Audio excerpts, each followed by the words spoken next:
I was really, in some ways, really happy when I was writing those lyrics because I was enjoying life so much and I felt so engaged, but I was also really, truly sad. I was coming to an end of a relationship. It was a weird feeling to be experiencing like excitement and happiness and also like deep sadness and kind of like I was losing something. And now I feel really genuinely like happy in my life now, and I feel just like very positive and excited. And I actually hate that lyric. I'm just like, why would I say that? That's such an annoying thing to say. I take it back.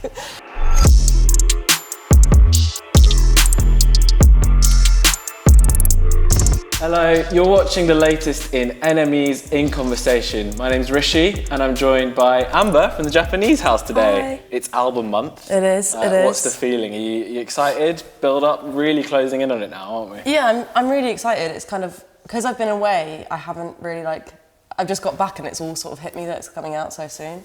But no, I'm really excited. Yeah, I was going to say, have you had much time to actually process how close it is? Because obviously it's been sitting around for a bit, the long sort of build up. Yeah, are you ready? Are you ready for it? Yeah, I finished it kind of in the summer of last year, not properly finished it, but the bulk of it.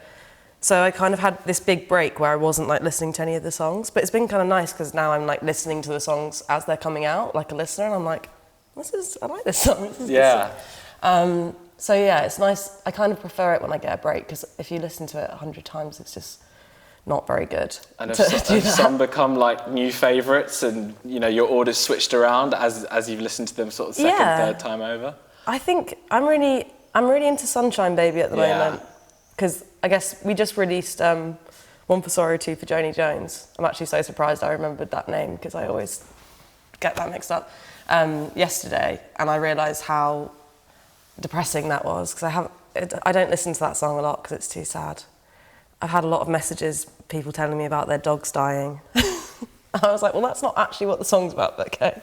But Sunshine Baby is my favourite for the summer. It's been 4 years since the album, the last one. I think that's a time period that maybe has been talked about a lot in sort of the build-up to this album, sort of how long the gap's been. Has it been 4 years? 4 years, okay, yeah. That's quite a long time. Maybe 4 years and a few months, I think. But all right. Yeah, how many days? A couple that now. We won't go into days. But what point did you feel in that 4 years that you were ready to start on album 2, and then sort of fast forward to the end, you were ready to think, let's put this out into the world?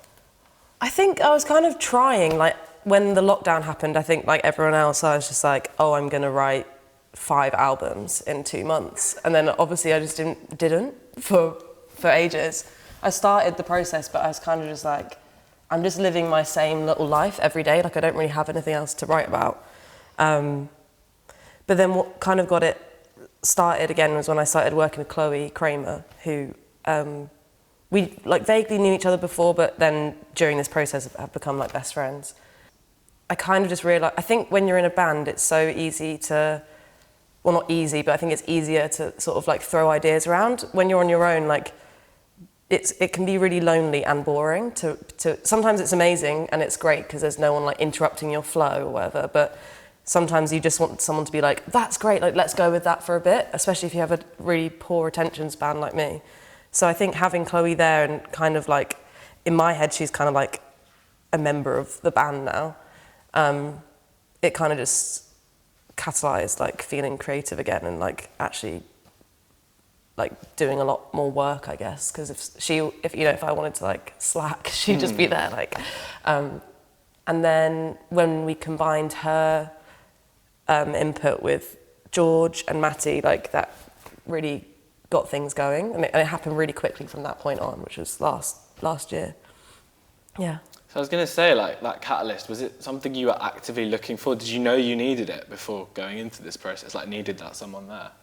Probably not. I think I convinced myself, I'm a control freak, so I like to do everything myself. And I think in the past, I've had this point to prove that I can produce on my own and I can record everything and write everything on my own. And I actually think that I've learned this time that it's actually a lot more fun to not do it all on your own. And also I don't think I really feel I have anything to prove anymore. I know myself that I can do that, and it's actually a lot more interesting to have other people's input, especially on the production side. Not that I didn't have any input before, but like, and to just like be able to be an artist and like walk around like being dramatic and like writing lyrics like on the street. Do you know what I mean? Like, it's fun to explore that kind of dynamic, and I think in terms of like collaboration and stuff, I just have really like let go of needing to do everything myself, and I like really enjoyed collaborating on this record. Yeah, and speaking of collaboration, like that balance, how do you know a song, I want someone else's input on that versus a song that you want to, you know, completely contain just for yourself? Yeah, I think, well, usually it genuinely just happens like organically. Like, for example, Matty singing on Sunshine Baby, we were just in the studio and he was like, I was like, can you try singing this? Like, I need like a guy's voice to be like, do sort of like he was singing it as a joke, like, duh, duh, like in his weird little low voice. And we were kind of doing it for fun. And then I was like, oh, can you just like quickly sing it and put it in? And then it was in and we were like, oh, we should just keep it in. When we wrote One for Sorrow, Two for Joni Jones, that was Katie Gavin from Moona. She was just like in the area, and like we're really good friends, so I was just like, come into the studio.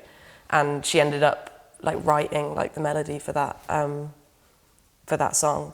She's also on Morning Pages, and that was more of, I really just couldn't figure out anything else to write, and I often send her my songs, and we send each other songs, and I was like, if you want to do a verse on it, and obviously like a day later or something, she sent something that was amazing, and so that kind of became part of the structure of the song. So it kind of happens organically. I've never really been like, oh, we should get this feature on this because, I don't know, it would like make sense. It's kind of just like happened because they're my friends and they've been around, which is nice. Yeah, no, that's really nice to hear. And like those little sort of studio visits, as it were, like Katie coming in for a bit, Matty, George, I know you've worked with Justin Vernon before.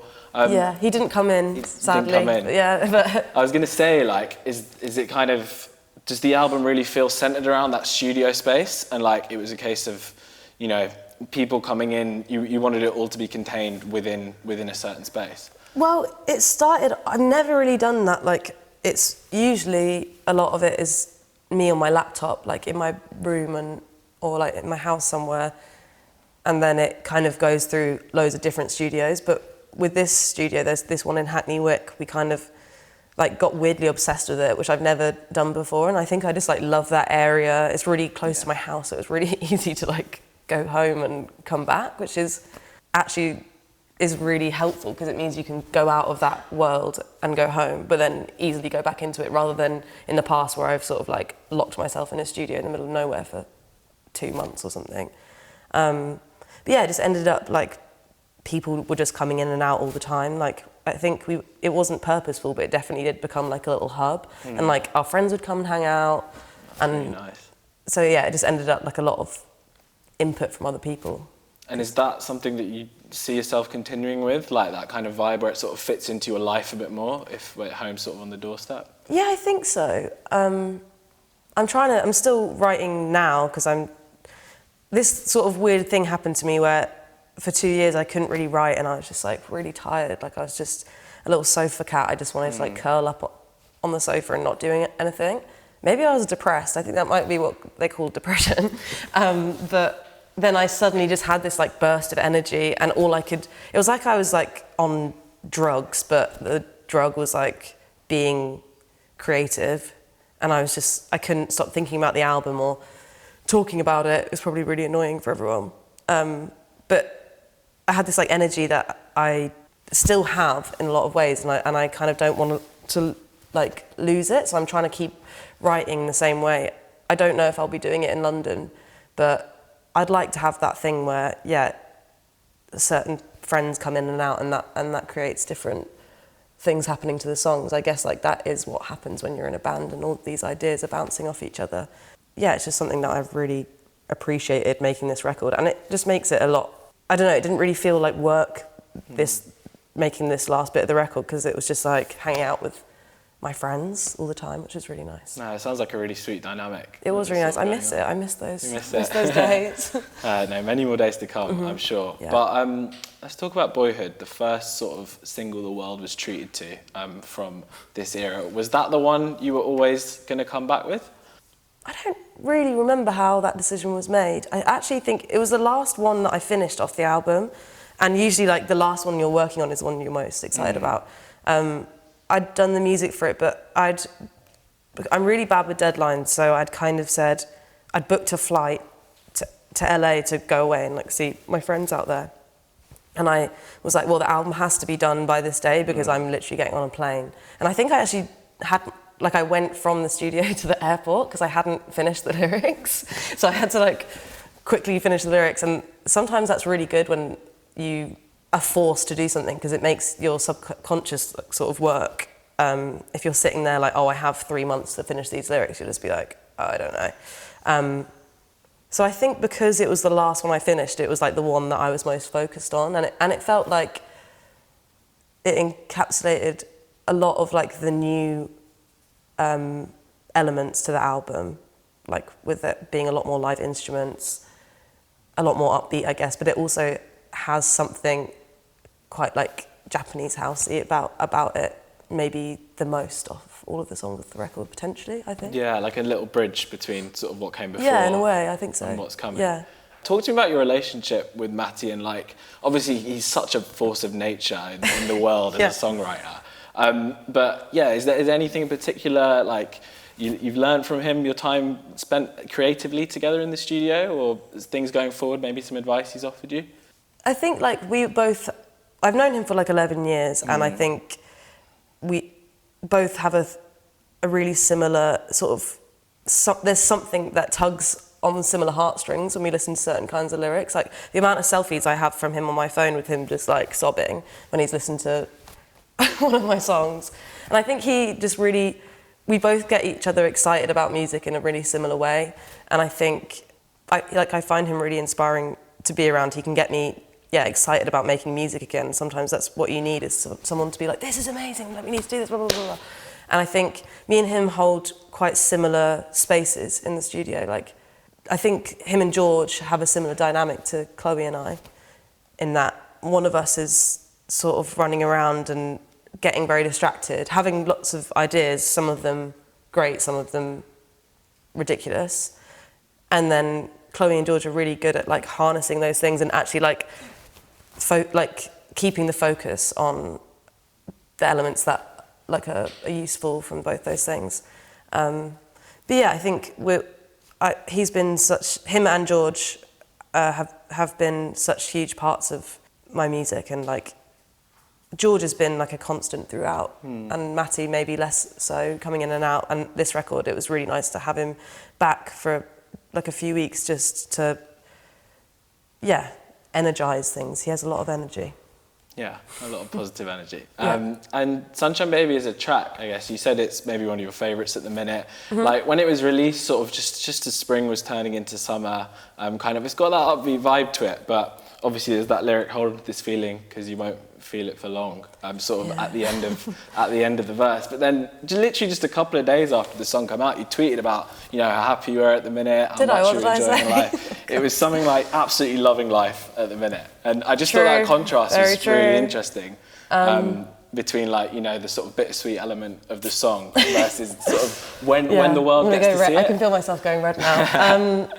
I think I was in a place of, I was really, in some ways, really happy when I was writing those lyrics because I was enjoying life so much and I felt so engaged, but I was also really, truly sad. I was coming to an end of a relationship, and I think like it was a weird feeling to be experiencing like excitement and happiness and also like deep sadness and kind of like I was losing something at the same time.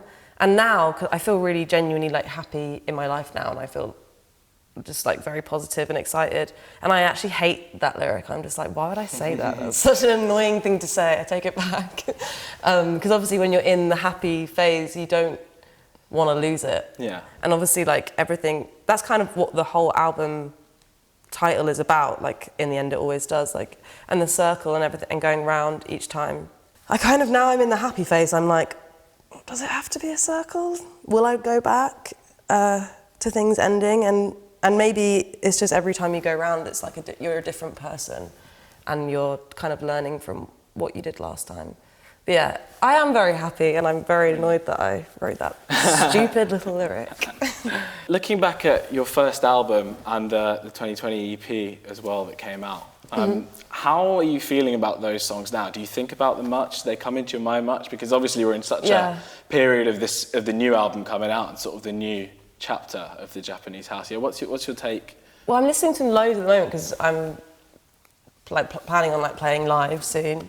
So I'm kind of having to re-rehearse those songs. I haven't played live in 3 years, so to be honest, this album, I feel so positive about all the songs. On the first album, I do have, sometimes I'll listen to a song and I'll be like, this is great, and then other times I'll listen to a song and be like, I don't like this at all. And I think I have that sort of love-hate relationship with it, and I think it's hard because, especially the first EPs and stuff, I was 19 or something. And a lot of those songs I'd written when I was 16.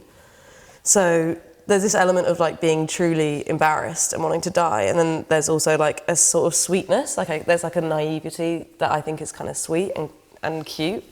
But with this album, I just feel genuinely really proud of all those songs. I don't feel embarrassed of them at all. What I think I've learned is that for something to be great, it has to almost be on the cusp of cringe. For example, One for Sorry, Two for Joni Jones, sometimes I'm oh, that is quite a lot. It is quite embarrassing. But I think it just is on the edge of being embarrassing, and that makes it it kind of just makes it so real and I guess really honest. And that honesty, if you go too far with it, can just be really embarrassing. But with that record, I hope that in 4 years I'm saying the same about this record, is that I think I managed to keep it on the cusp of cringe rather than going over the line, which I do think I have done in the past, where I'm just oh, why did I say that? Do you feel you're aware of that line? Is that something that you think about when songs are kind of in the process of being written? Some days you'll tweet something or you'll text something and you'll be like, that's genius, and then you look back, or when you write a diary entry or something, or I don't know if you've ever reread anything that you've written 5 years ago, and sometimes you're just I was trying too hard, it's too much. It's not something that I'm talking about when I'm writing songs or in the studio, but if there's something, I think the general rule is, if someone says, that's a bit much, that's a bit cringe, then you just have to take it out. And if it makes you embarrassed, you just have to take it out. But there are definitely points where I'm I do find this embarrassing, but maybe it's not embarrassing. And that's when you turn to other people and your friends and your colleagues, I guess, if you want to call them that. And they kind of give you advice on whether you're going over the line or not. But ultimately, it doesn't really matter. Yeah. And I think to take yourself too seriously is a mistake, because you'll end up holding yourself back and restricting, and it's much more interesting to not be restrictive and to embarrass yourself, I guess. Wow. And it can be funny. There's a lot of lyrics on this album that to me are clearly ironic. It's funny, that lyric in Sunshine Baby, the fitting like a glove one. Yeah. That lyric was kind of a joke, because I miss my dog, I miss falling in love, the feeling that you get when someone fits like a glove. It's kind of a nurse. It sounds to me like a sort of kid's book, and it was kind of tongue-in-cheek, sarcastic in a way. But it's a line that people have seemed to really and a lot of people tweet that back at me, and I think, I don't know, it's a good reminder that, I don't know, you never know what people are going to connect with, and you might find something really embarrassing and someone else might find that really endearing. Yeah, no, when there's lyrics out in the world, it's sort of an open book for anyone to sort of take what they want from Exactly, it. yeah. Sort of away from the music, because you say you wrote this finished it sort of last summer. Over the last year or so, what have you been doing sort of your spare time hobbies to sort of keep things ticking along? Like, because you said you're writing now Yeah. a lot as well. Is it really, you've got that creative energy that you were talking about and you just want to keep that maintained? Yeah, or? I have been writing. I've been writing with other people. Chloe and I have been trying to do some more production stuff, which has been really fun, with other artists. Because I think we realised that, like, I'd never worked with another woman before in music, and not another queer woman. And I think I realised when that was happening, like, how kind of life-changing that was. Because like, not that I have any regrets about anyone I've ever worked with, but there's just a certain feeling when someone reflects your experience back at you. And I don't know, all these songs I'm singing songs that are essentially queer songs. They're about my relationships with women, and like, it's really nice to have someone in the room that completely understands that. And it's also nice to, I don't know, to have someone to sort of roll your eyes with when, I don't know, some random guy in a studio comes in and tells you like what an EQ is, or like what a microphone is, and you're just like, okay. Like, it's nice to have someone that understands the kind of patronising nature of a lot of like older men in this industry. Again, no one I've worked with, I'm more talking about like the odd sort of exchange you have here and there, which can be really frustrating. And so we kind of wanted to replicate that experience that we enjoyed so much, and maybe try and do that with other artists, like especially queer artists and women, like new in the industry or old in the industry, wherever. Like, we kind of have been trying to do a bit of that, and so that's something I'm really looking forward to in the future. And then other than that, what have I been doing? I've been in Detroit. My girlfriend lives there, so I've been traveling to and from America a lot, just kind of focusing on that album. There's so much stuff that comes with releasing an album that's not just, like, even just mixing the songs takes so long, especially if you're like me, George and Chloe, who are all quite perfectionists. Because when you're touring, it's really hard to like keep writing, because you're on a bus and you're mainly like focusing on performing, and it's a really different part of your brain. So I really want to keep as much of that creative energy as I can going before I go on tour at the end of the year. Yeah, no, brilliant. It sounds like a really productive time. Yeah, I think so. Ways. I think it will be. And finally, I guess, to finish off, album's out June the 30th. Obviously, you're playing some pretty big and intimate shows that weekend. Yes. Anything else planned to celebrate it? Well, yeah, we've got that release show at XOYO. Yeah. We've got another thing which I don't think has been announced yet.